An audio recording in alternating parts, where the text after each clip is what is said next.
Tamil Nadu government ఈ మధ్య చూస్తే గనక అడవుల సంరక్షణ అనేది చాలా సీరియస్గా తీసుకుంది. కొత్త కొత్త ఏరియాస్ను ఫారెస్ట్ ఏరియాస్గా నోటిఫై కూడా చేస్తుందన్నమాట. దీనికి సంబంధించి ఈ గుడలూరు ప్రాంతంలో ప్రత్యేక కన్జర్వేషన్ యాక్టివిటీ స్టార్ట్ చేస్తుందన్నమాట. మనం చూస్తే గనక ఏదైతే కేరళలో 12 సంవత్సరాలకు ఒకసారి విరపూస్తాయో ఆ నీలకురింజి యొక్క బొటానికల్ నేమ్ స్ట్రోబలాంతిస్ కుంతియానా. అయితే ఇప్పుడు తమిళనాడులోని నీలగిరి జిల్లా గుడలూరు ప్రాంతంలో విరబూసిన ఈ నేలకురింజి ప్రత్యేకమైన నేలకురింజి ఇది. దీని యొక్క బొటానికల్ నేమ్ స్ట్రోబలాంతిస్ సెసిలిస్ అన్నమాట. ఇది 8 సంవత్సరాలకు ఒకసారి పోస్తుంది. ఏదైతే కేరళ ఏరియాలో ఉన్న పశ్చిమ కనుమలు వెస్టర్న్ ఘాట్స్లో నీలకురింజిస్ ఉంటాయో అవి చాలా హై ఆల్టిట్యూడ్ 1300 మీటర్స్ అంతకంటే పెద్ద పెద్ద ఆల్టిట్యూడ్స్లో అవి పోస్తాయి.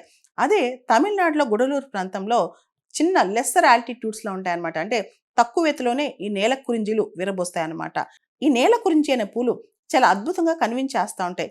దాదాపు 60 స్పీషీస్ నేలకురింజిలోనే 60 స్పీషీస్ కేవలం ప్రపంచవ్యాప్తంగా పశ్చిమ కనుమల్లోనే కనిపిస్తూ ఉంటాయి అన్నమాట.